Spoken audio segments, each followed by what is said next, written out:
Multiply 1.8 by 1.8 using long multiplication.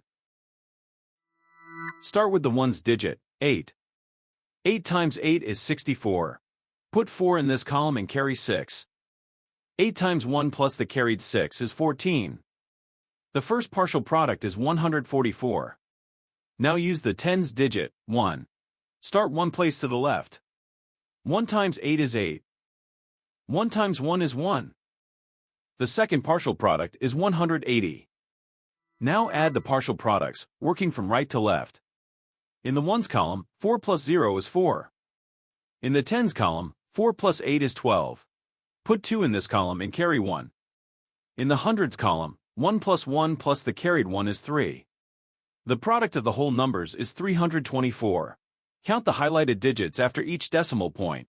The factors have 2 decimal places altogether, so the product needs 2 decimal places. Place the decimal point 2 places from the right.